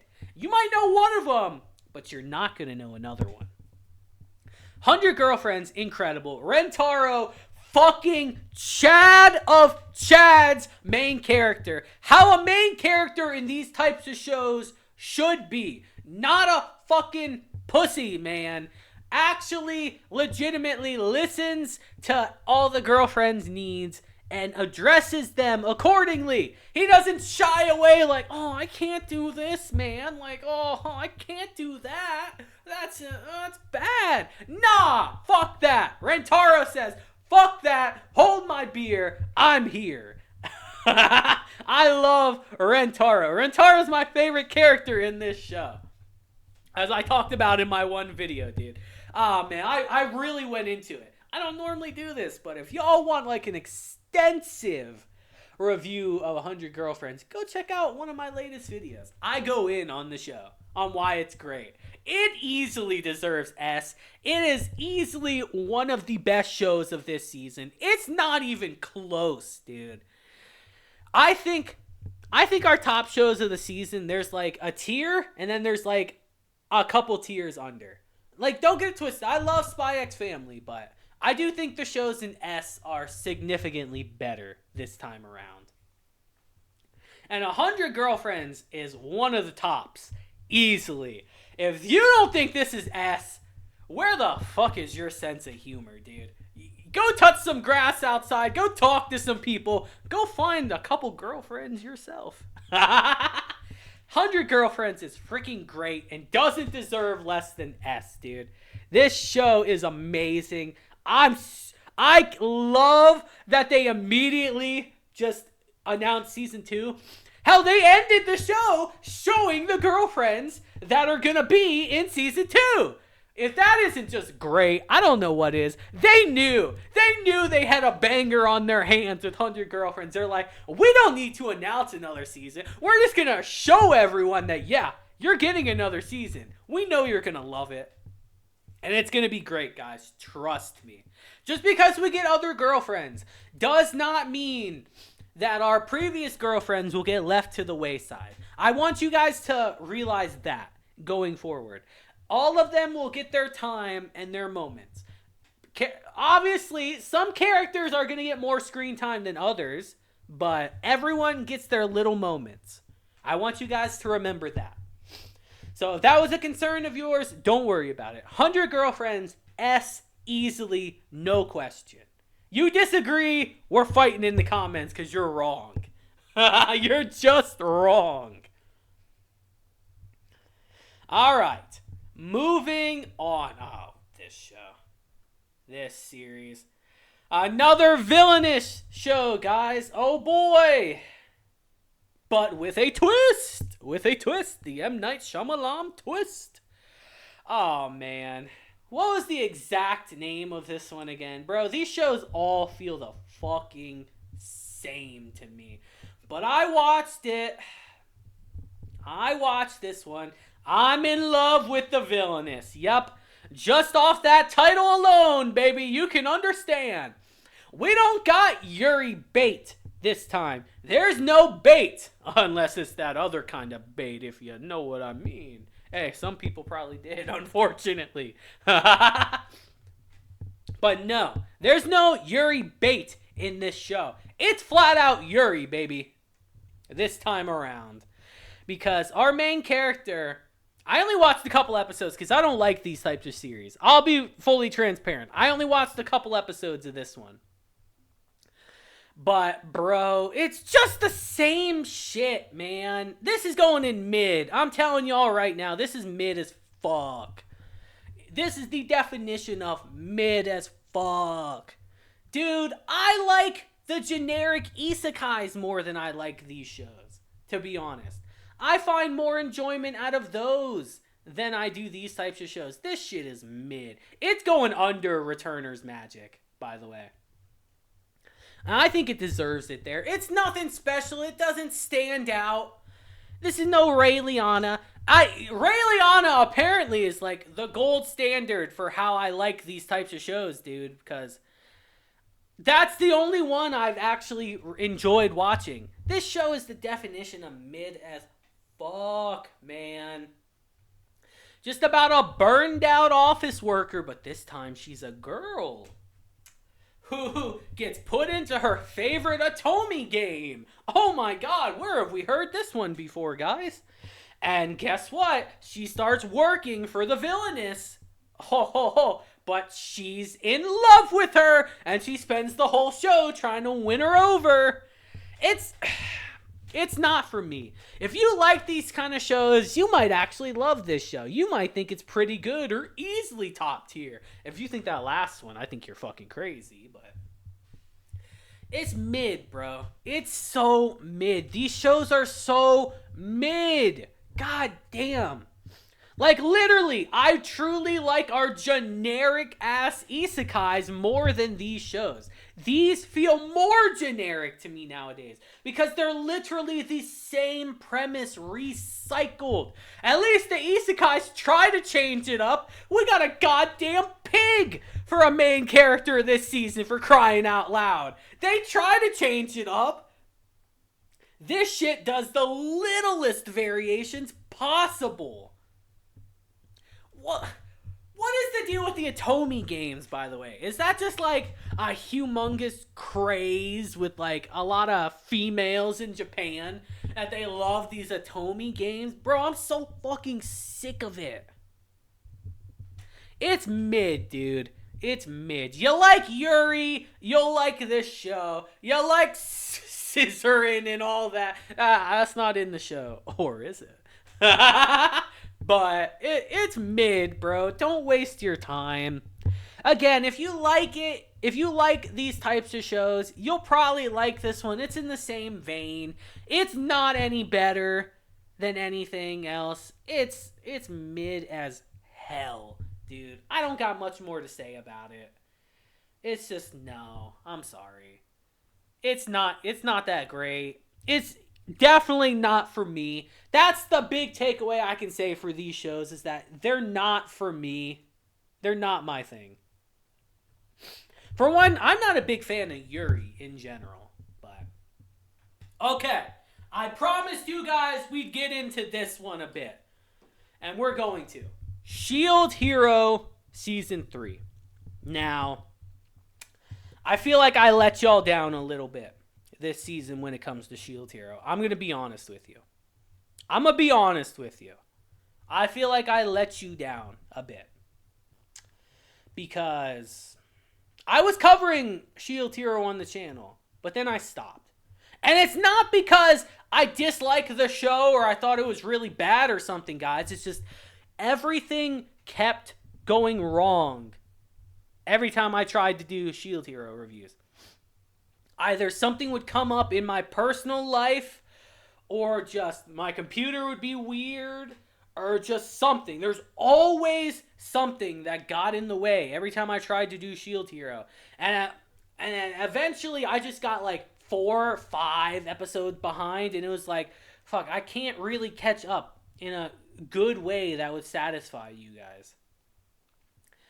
So I stopped covering it. But it's pretty easily going in pretty good. It's in pretty good for sure. Because it covered some of my favorite moments from the series. One moment in particular I want to talk with you guys about. It's going above Shy. I'm telling you that now. I don't think it's going above Undead Unluck, to be honest, but it's going above Shy. Well, we'll put it, no, I don't think it's better. I don't think I enjoyed it more than Undead Unluck. Mainly because I didn't know about Undead Unluck, but Shield Hero, I'm a light novel reader, so I do know about it. But one moment I want to talk to you guys about that is one of my favorite moments in the series is Rishia versus Itsuki. That's right, baby. We finally got that scene. And I think they did a pretty good job with it, honestly. Now, Shield Hero Season 2 was criticized to the extreme because it was rushed. And I even mentioned this in my reviews for Shield Hero Season 3 when I was doing it. It's a little rushed still. It's still a little rushed through stuff. They just have so much content they have to get through, guys. You got to understand that. That they're going to rush through it a little bit. But it was definitely a little rushed. But I think they did a better job with this season than they did with Season 2. I really do think that. And I think they really did the Rishia and Itsuki scene well. I think they did it well. I think it's better in the light novel, obviously, but I think they did it well. Because Itsuki, I'll tell you guys now, as much as I get on Motayasu's ass in the series and the other heroes, Itsuki was my least favorite by far. You know how I always would think about the other heroes? Motoyasu is the hopeless hero. Ren was the arrogant hero. Itsuki. Fucking Itsuki. What did I say? Damn it, I had this all planned out. What was Itsuki again? Itsuki, he's pompous. His fucking sense of judgment is actually kind of appalling. He might be the delusional hero to me. Because, holy shit, that scene was great. I really liked how the anime did it. How Arisha, they have to fight each other. I won't get into too much of the specifics because I want you guys to watch it, actually. But they finally get to fight each other. And as you know, if you watch season 1, Itsuki completely abandoned Risha. He casts her out, called her a reject, a failure, someone who could never protect herself, let alone anyone else. And he completely humiliated her in front of the party and just a lot of people. In the light novel, it was worse. It was worse. The anime, for the first season, did not do that scene very well. I'll tell you that now. In the light novel, it was worse, man. I just remember they were in the inn, and he was just fucking berating the shit out of her. And Naofumi busts in there and says, "What the fuck are you doing?" And it was messy. And he just is a complete fucking asshole to her with his misguided sense of justice. So when she came in here and she beat his fucking ass and showed him what real justice is and how delusional and misguided he was, that scene was great. I think they did it well. Again, better than the light novel, but I think the anime did it well, man. And even before then, throughout our season, we get our little white tiger siblings getting their moments to shine too. The revelations with them, by the way. I told you guys, this is a good season. We're going to expand upon the world with more characters in this season. But I just wanted to preference the Risha versus Itsuki fight because that was the crowning moment of this season, in my opinion. That is what the season really... I wouldn't say it's what it's really about, but that was, in my opinion, the best moment in the season, to me at least. It's the scene I was the most looking forward to. And I think they did it very well. I liked it a lot. Man, I still feel so fucking bad. Like, I wouldn't be opposed to going back through the episodes with you guys, even now, even if we're in a new season. I would not be opposed to going back through it with you guys and going into more details on these scenes. But like, that's the curse of making anime content. That is the curse. This is what a lot of people don't tell you on here, but the curse of making anime content is you have to talk about what's in that season and that season alone. Like, you can't really go back and do shows from previous seasons because people don't watch it. They want what's new. They want what's airing right now. Like, reaction channels can sometimes do that, but even then, those videos don't do well unless they're established series like Naruto or One Piece. How many reaction channels have you seen with people going through early ass One Piece, bro? I've seen so many. Just only shows like that are what people are interested in. You go back and try to do Shield Hero Season 3 like a couple seasons after it's aired, people aren't going to watch it. And that's a fucking shame, man. Because I do want to talk about it, but I feel like I've already missed my time for it. And it's freaking annoying. But again, I'd be willing to do that if you guys wanted to see it. But I don't think they do well, the videos, frankly. But I don't know. Maybe I'm wrong. Shield Hero Season 3 overall, better than Season 2, that's for sure. I think so. I think it was better. I enjoyed it for the most part. It's pretty good. Had to give you guys a little bit more time on this one because I really feel like I owe it to you guys to give you more time on Shield Hero. So let's move on to the next one before I spend too much time on it.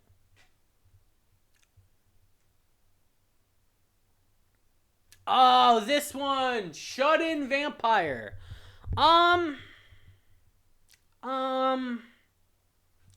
Ooh, we're gonna wait to do a couple of the next ones. We're gonna wait. But Shut-In Vampire, we'll do this one next. I don't really have that much to say about it, honestly. It's all right. Lots of plot in this show. I only watched a couple episodes of this one. There's not many I only watched a couple episodes of, but this is one of them. And there's one more on here, down there, that I only watched a couple episodes of. Everything else I finished. Out of the rest, I try to finish shows, guys. I try not to watch a couple episodes. Like, if I would have tried hard, I maybe could have watched a couple episodes of a bunch of these, but like, I don't like doing that. I like actually finishing the show and having a definitive opinion for you guys. I don't like it when people try to do these lists and like, oh, I've seen 1 episode, I've seen 2 episodes. I don't like when people do that. Now, I did that for a couple of these. That's just because I don't like them that much. I didn't feel like they were worth doing more. Shut-In Vampire Princess, I think is mid, to be honest. Like, it's not bad. I'll put it above Villainous. I'll probably put it at the top of this, I guess. I think it was probably better than Returning Magic. It was okay. It was okay. Like, I really don't have that much to say on it. Like, just our Hikikomori vampire just coming back and what was it? She had to be the leader of a bunch of troops in the army. Like, it's quirky. It had some funny moments, but it wasn't like anything crazy. You know, like she's kind of what was it? Fuck, what was it again?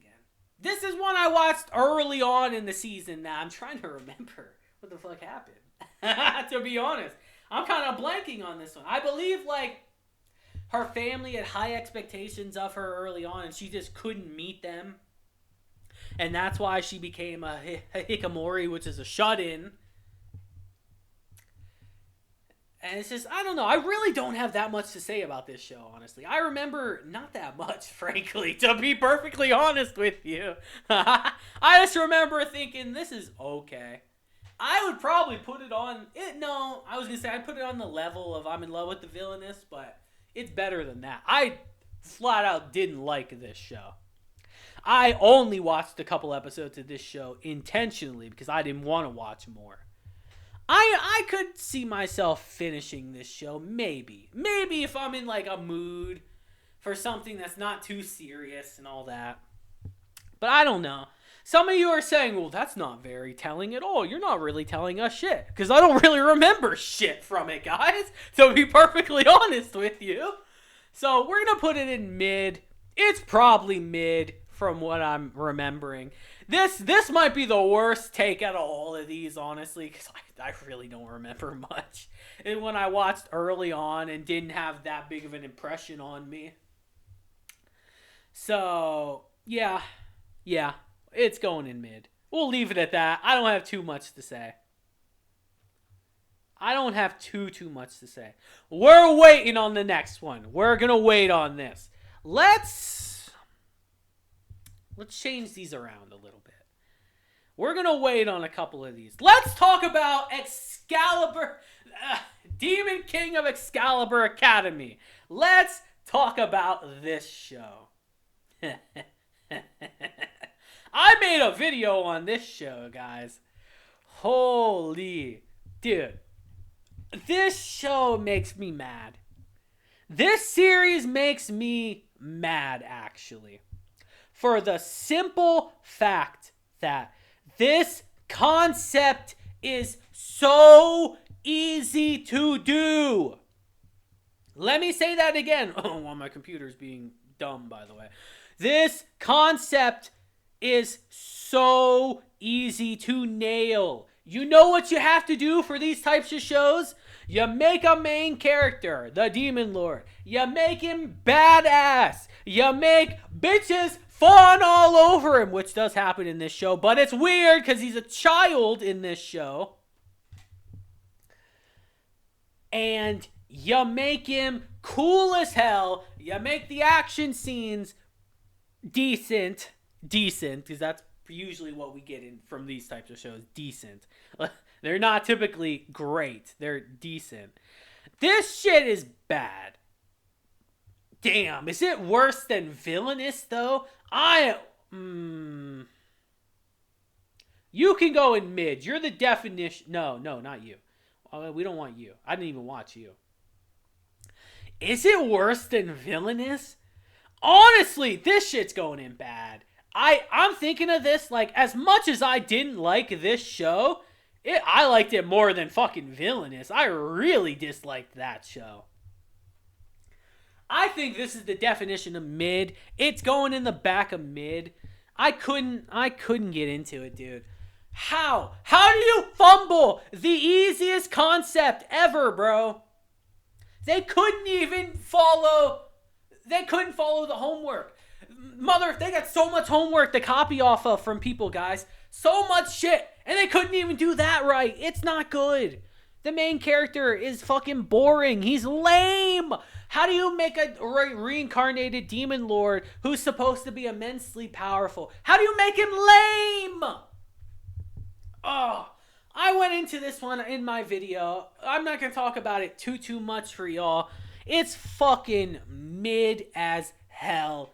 Yeah, now that I'm looking at it, you're bad. You're just bad. I did not like you at all, frankly.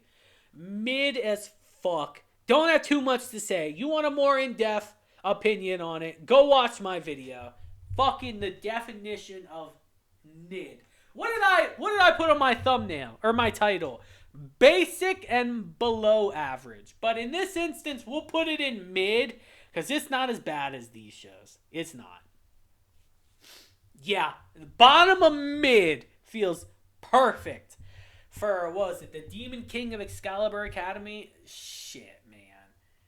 The easiest layup in the world, and they fucking missed the rim. They didn't even touch the rim, bro.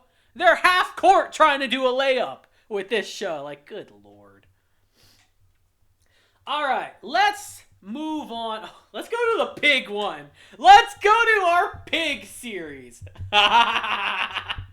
Oh my god, dude. I thought that anime peaked with our vending machine isekai. Holy, dude. This isn't as ridiculous as that, to be honest. That is like an insane level of ridiculousness. But I wouldn't say this show's that far behind. What's our English name?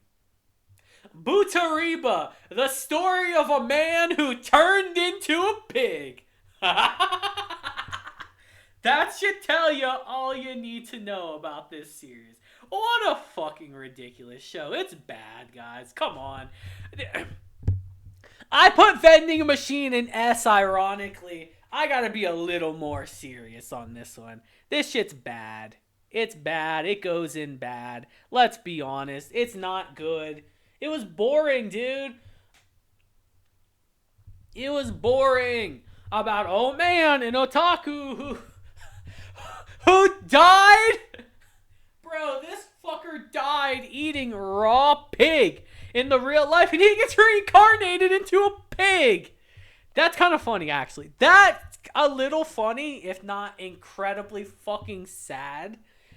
And sad as in like, oh god, that's pathetic sad. But like, dude, this show is ridiculous. Had one of the best voice actors voicing the pig, though, by the way. Dude, I can't get over. What's his name? Trust me, he's voiced so many, like, great characters. I gotta pull up his name real quick. Yes, okay. Matsuko Yoshisugi, the voice of Kirito, which you guys will know a lot. The voice of Belle Crenelle. He's done so many series. I can't name off all of them. Just, he's in so many series. Hell, he voiced Ren in Shield Hero, too. He's done so many series. So the fact that he's freaking voicing the pig was actually the funniest part of the show to me. It's fucking bad, guys. Come on. You don't need me to go into detail about this. Just look at the cover. Look at the cover of this show and tell me it's not bad. Get the fuck out of here. It's bad, man. We'll move on to the next one. I don't want to waste time on this show. It's bad. Let's move on. Let's move on to the actual. This is our actual one this time. What is this one called again? I think it's the Demon Lord teaches her to be naughty. I'm giving the disgraced noble lady I rescued a crash course in naughtiness. This is the actual one for this show now. There's no placeholder. It's mid. It's mid. Middle of the road. It's not bad. Here's the thing with this show, actually, that you guys might find surprising. It's going above. It's going above. It's going to the top of mid, actually. Which you guys might be like, better than Vampire Shut In? No shot. Yeah, I think so. Because this show is just really straightforward. It's a kind of slice-of-lifey show about, as you guessed, a noble lady who got framed in her country and was disgraced and ostracized, chased out of the country, who runs into a demon lord, who's really just a sorcerer that lives in the woods. Terrible with people, by the way. And he sees how awful her life has been. Just absolutely fucking terrible. How she's a noble lady, but she's treated like a damn servant all the time. And he just gives her a crash course in naughtiness. Not the naughtiness you think, but just how to express herself, how to enjoy herself, how to showcase her emotions, how to tell people off. Just all the stuff she couldn't do in her day-to-day life with how she was treated, man. And it's just, I don't know. As I'm getting older, I don't dislike these types of shows. It's just really straightforward, and it's just kind of a comfy show to watch. That's like the perfect definition I can say for teaching our noble lady naughtiness. It's just a comfy series.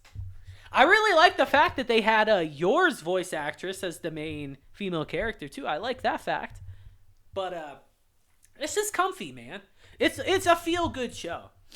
It's not exactly a slice of life, but it feels kind of slice of lifey, you know?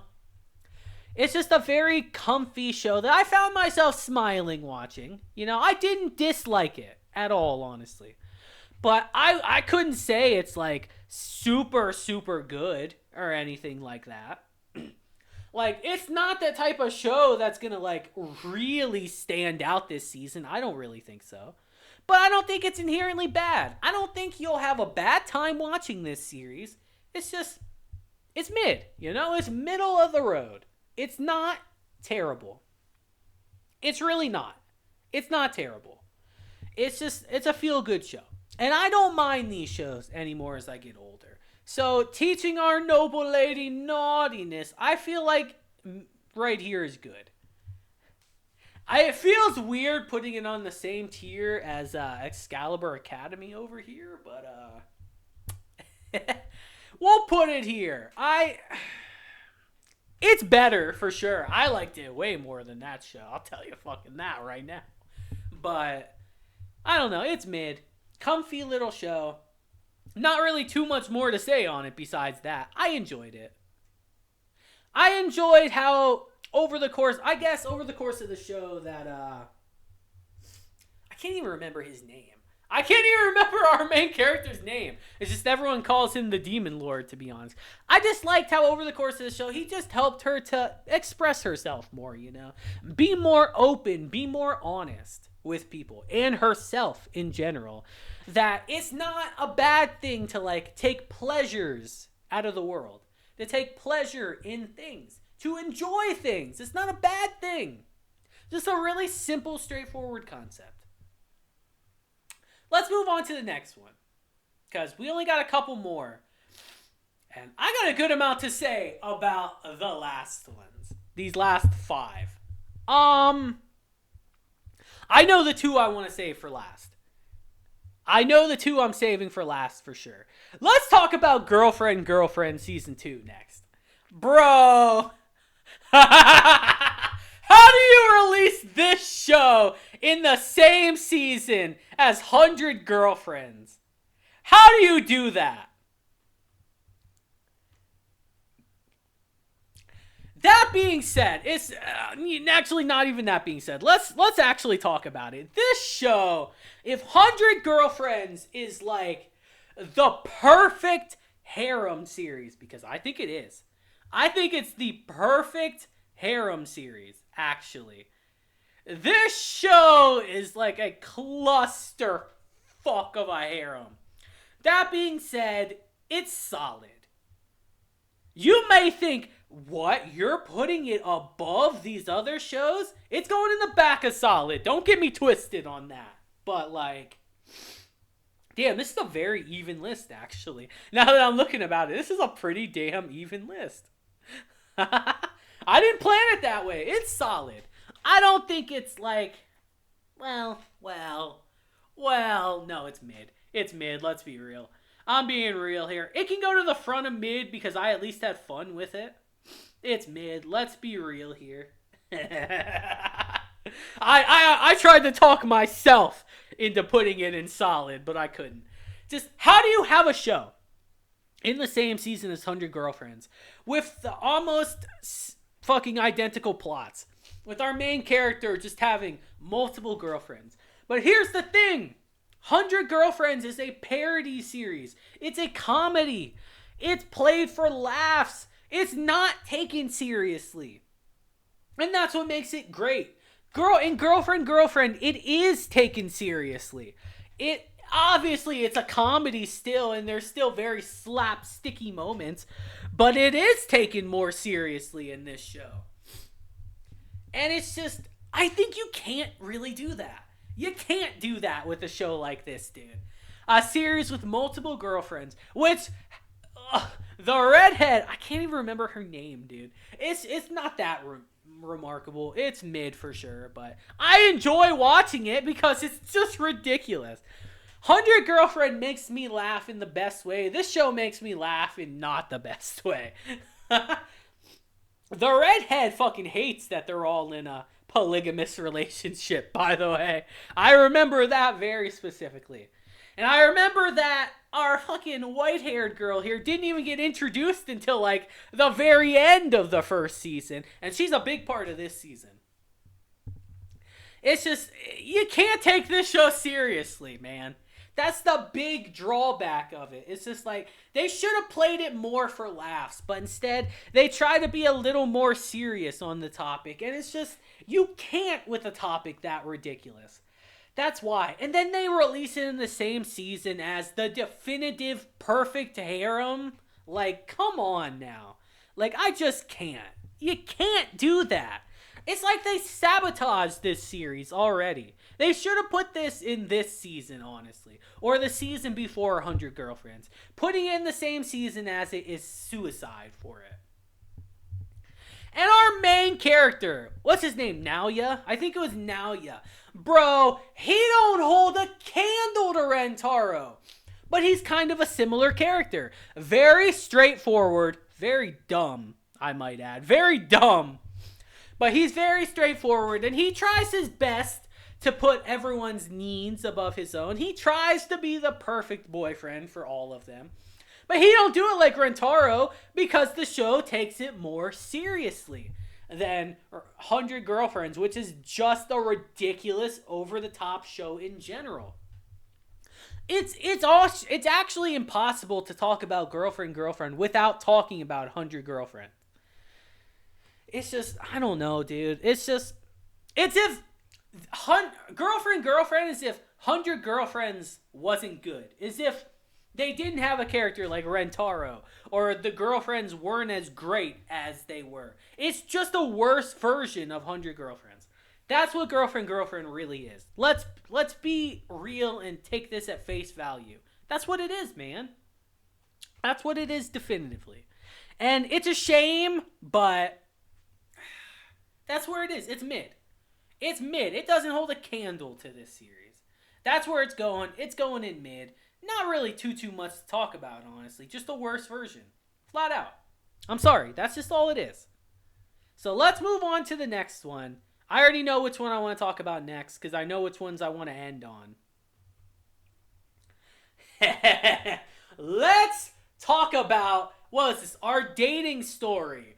The experienced you and the inexperienced me. Bro, what the fuck was this show? Here's the thing. I like the concept. Of this show, guys. That our main character is your literal typical MC in these shows. Pussy little bitch. Ain't got no girls. He doesn't pull at all, bro. Desperately wants to lose his virginity. And our main heroine is a Garu, which is the popular girl that has been just all over the place in recent anime. This character type is taking over. Hell, in this new season we have another gal series that I haven't seen anything from it yet. I think the first episode comes out today, funny enough. But like, we have another gal series. It's just, no one's topping Marin, guys, from My Dress Up Darling. No gal is topping Marin. And what was her name? Rena? In this show, she damn sure is not topping Marin. But this show could have been good. I watched this show to completion, actually, and it might have been a regret doing so. But the concept's good. You know, just our very inexperienced guy be with a very experienced girl. Bro, if our main character ain't been around the block, she's been around the whole town about 5 times. She's taken the express train around town multiple times. And that's actually like a plot point in the show. Funny enough. But I don't think it's bad. It's not going in bad. It's not on bad levels. I don't think so. I kind of want to put it in solid because there's some solid moments in the show. But then there's just some fucking... It's going in mid. I'm sorry. It's going in mid. I can't... It can go behind... No, it can go behind our naughty series. It can go right between Shut-In Vampire... No, I said right between, dummy. Shut-In Vampire and our naughty series. I like the naughty series more, actually. Just this show, so much dumb stuff. The whole plot with the sister, I thought was dumb. Long lost twin sister that was separated when the parents, not twin actually, they're not twins. Actually, no, they are. They are twins, even though they don't look the same at fucking all. They are twins who got separated when their parents were divorced. They're complete opposites, and they don't like each other. That shit was so fucking mid, dude. Like, the resolution to that got me so heated. We spend the whole season, essentially, talking about their relationship and how they want it to be better and how it's just nothing they do works. And then at the very end, the resolution to this shit was the dumbest shit ever. I remember audibly saying out loud, like, that's it? That's all it took to fix this relationship was that? It's just ridiculous. Like, I like the interactions between our two main characters in this show, Reina, and I can't remember our MC's name because he's a fucking wet blanket and a half. But, like, it wasn't that good. There was some... Dude, the second half of this season was filled with so much fucking melodrama that I was gagging watching it. Like, good God, shut up. It was too much for me. Like, the first half, I think, was solid. The second half, I think, falls off a cliff. And it's too melodramatic. It's boring, kind of, too. You know, but the concept's good. It's just, I don't think they executed it well. That's really all I have to say about the experienced you and the inexperienced me. Our dating story. Like, I don't think it's very remarkable, frankly, but it's not inherently bad. It's not bad. Like, it's solid enough. Like, I guarantee if I went and read the source material, which is a light novel, I guarantee it'd be better. But, like, it'd still be the same melodramatic bullshit, you know? Like, whatever. Moving on. Let's talk about some good shows now.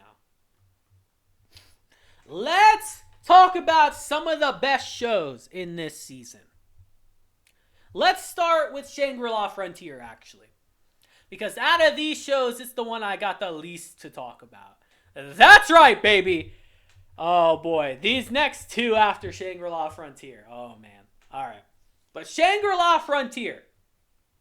I made a whole dedicated video going over this, too, so I won't spend too much time on it. One of these shows in particular, I want to talk about a lot. I think you guys might have guessed it already, but come on. All right. Anytime the site wants to work and stop being an asshole, we'll place Shangri-La Frontier. Anytime now. Anytime. Like today would be great. We have 3 more, site. Come on. See, sometimes you just gotta tell it no. Alright, Shangri-La Frontier is going in pretty good. I don't think it's S tier. Some of you might not like that take. Some of you might really dislike that take, actually. But I think it's pretty good, man. I think it's a good show. I think it's one of the standouts of this season. It's an extremely fun series that does what it needs to for a video game series. Be fun. Not take itself too seriously. When our main character dies in the game, he doesn't die in real life. It's not some edgelord kind of shit. You know what I mean? Like, it's just a fun series that focuses on characters and having fun. Like I said, I'm not going to spend too much on it. Like, Sun Roku, I love him, man. He's great. He's great, man. He's really fun. He's a fun-ass main character. And that's exactly what you need for this. This is going... I'm going to put this in front of Shield Hero Season 3, but behind Undead Unluck. Because I really did truly like Undead Unluck. No, why are we moving this shit? Bro, this site is trash, by the way. This shit is working so fucking bad. No, get this shit out of here, bro. You are not pretty good. I don't even know what this is, this show. You are definitely not pretty good. Shangri-La Frontier is going in between Shield Hero and Undead Unluck right here. Because it's just a fun series. I like it. It's also another series that's continuing into the next season. And I'm really happy for it, dude. I'm really enjoying it quite a bit. Wait, what did I just move out of here? Fuck, I just moved something out of here. Undead Unluck. No, you definitely don't get moved into haven't seen. Bro, this site is pissing me off, dude. Shangri-La Frontier. Get up here. It goes in pretty good. Like I said, it's a good series. I'm very happy that it's getting continued into this season. And I'm just looking forward to it. That's really all I have to say. You want a super more in-depth opinion on the show, go watch my individual video on it. But it's pretty good. Definitely a standout of this season. And I'm very happy we're getting more episodes. So let's move on to our final 2. Let's talk about the Apothecary. No, the Apothecary Diaries. Dude, I've been fucking that name up all season. I love this show. S, dude. Holy shit, do I love this show. I'll tell you guys right now, the only and I mean the only reason I did not make a video, an individual video on this series, is because it is one of the last shows I watched this season. It is one of the last shows I watched this season. I think it was like the last. Who'd have thought I'd save literally one of the best shows of the season for last? Who'd have thought I would accidentally do that? Bro, I love this series so much. Dude. I'll tell you now, I can't believe it. It's going at the front of S for me. This is one of my favorite shows of this season. When I talked about the top 3 of this season, this is number 2 for me. It pushed out JJK. It pushed out JJK to me, guys. LMAO. I fucking love LMAO so much. Besides Frieren, she is my favorite. Besides Rentaro. Besides Frieren and Rentaro, she is my favorite main character in this season. I love her to death, dude. I love this series. I love how she's the daughter of an apothecary, someone who deals with herbs and poisons, and how let's just talk about how crazy it is that in the first episode she just gets kidnapped and she's just like, it just happens. It's an everyday thing. Just everyday thing that happens. Now she's in the royal palace and she's just working like, I'll serve my term, I'll go home. It is what it is. How fucking ridiculous is that, by the way? I remember watching that thinking, what the fuck?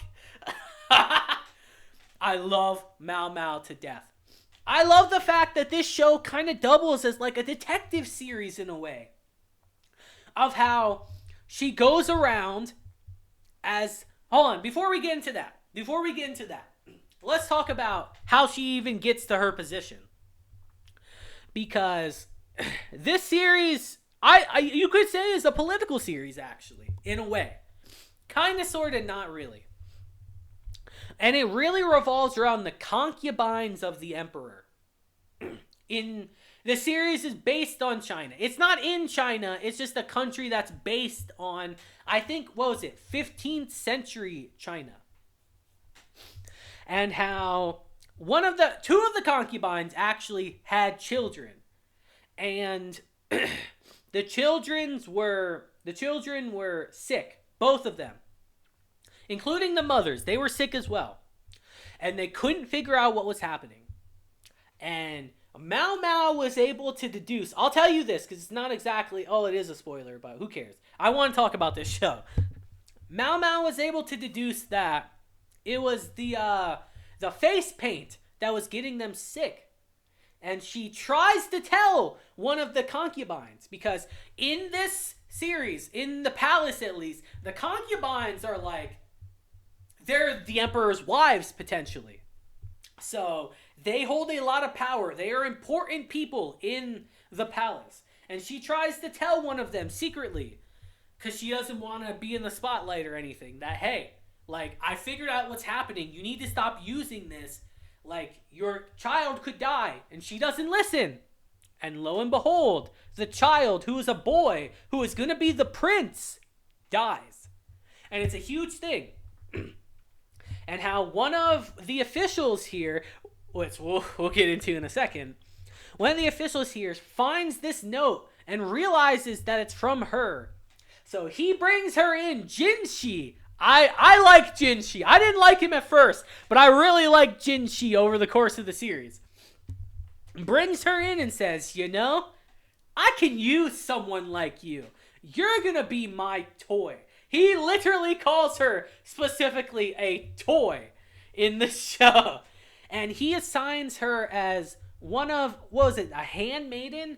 One of the ones in command behind one of the main concubines in the series. And I love how throughout the series, she just goes around solving a lot of the problems in the palace, using her skills as an apothecary that she learned from her father. It's a genuinely amazing series. It's really fucking good. Like, I watched this show in one sitting. I watched all 12 episodes in one sitting, guys.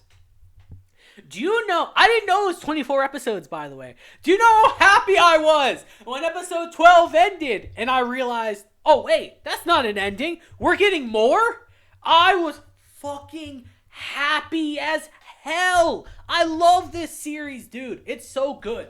You want to talk about openings? Bro, my mouth was a gap. It was hanging on the floor when I saw the opening to this show. It's my favorite opening of the season. It beat Freerin, it beat 100 Girlfriends, it beat JJK, it beat Undead Unluck. All of them, dude. It beat Shangri-La Frontier. The Apothecary Diaries first opening is fucking great. When that beat drops, bro, that shit drops. Visuals, incredible. Bro, Mao-Mao's a fucking baddie, bro. Good God. But she tries to hide it. I love this series so much. And I'm glad I waited. Guys, I was going to do this video before. Remember when I delayed this video? I told you guys I'm going to take a couple more days and do this.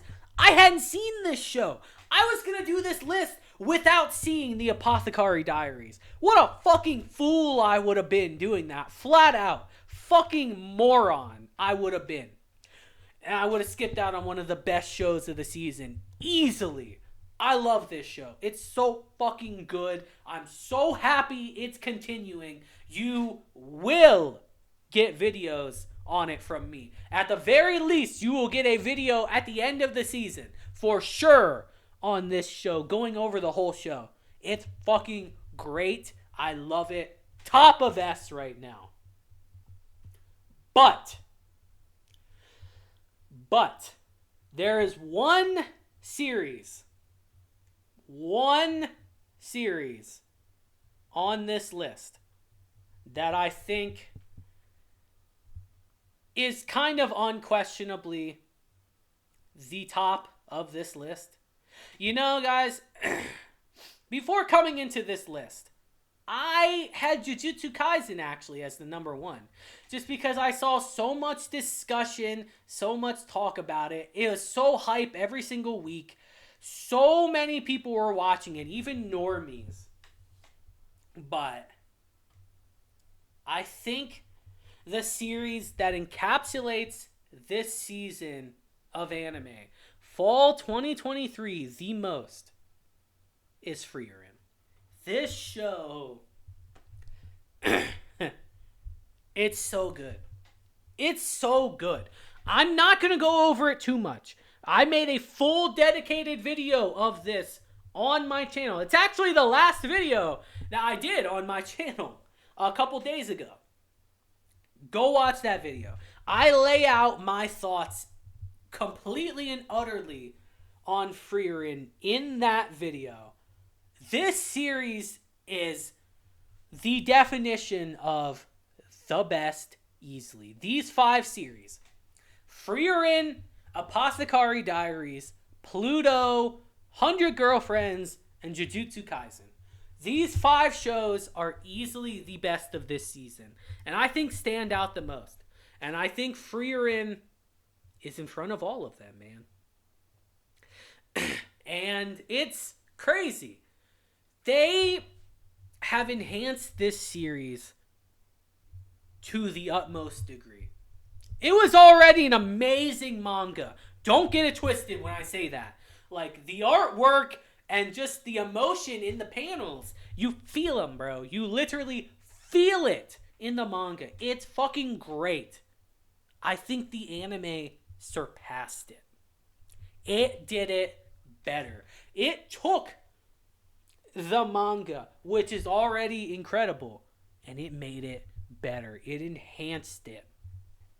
And it turned into one of the best shows we've gotten all year.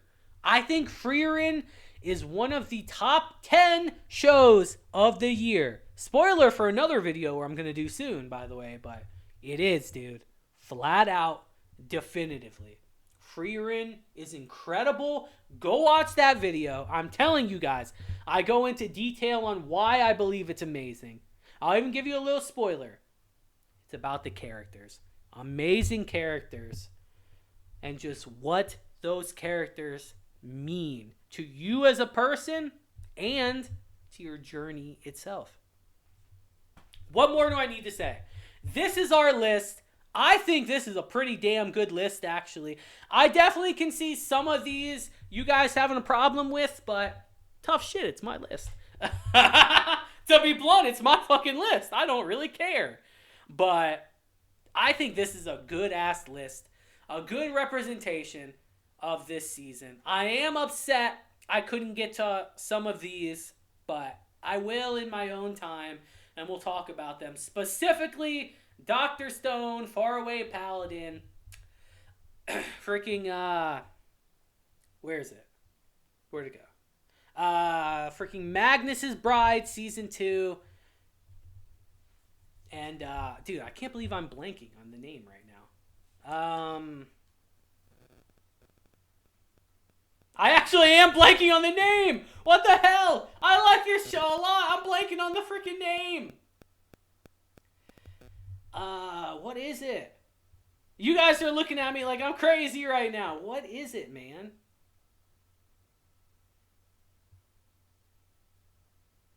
You know what I'm talking about. Y'all know what I'm talking about. This series. I can't believe I'm blanking on the name right now. I'm going to kick myself so bad. I'm feeling like a fool. But I'm going to definitely catch up on these shows when I have the time. But I think this is a pretty damn good list and a good representation of this season. A pretty balanced out list, I would say. In all honesty. I think it's pretty balanced out. I don't like lists being too top heavy, but I think we did have some good ass shows this season, man. So I'd love to hear your thoughts on this down in the comments. I'm sure it'll disagree with me, but that being the case, I don't care. Let me know in the comments because I would love to hear your opinions. Even if you completely disagree with me, let me know. We'll have a discussion. But until next time, guys, I hope you all have a great day, week, month, and year. And until then, deuces, have a blessed day. And I'll see you guys very soon for another video. Kind of like this, but not really. I'll see you guys next time. Now comes the point of the video when OBS stops. It starts being bad. Technical difficulty, guys. The charm of my channel. Anytime you'd like to stop OBS, that would be swell. Now comes the time when I get to talk to you guys at the end for a second and just say, hey, go have a good day, man. Go touch some grass. Go have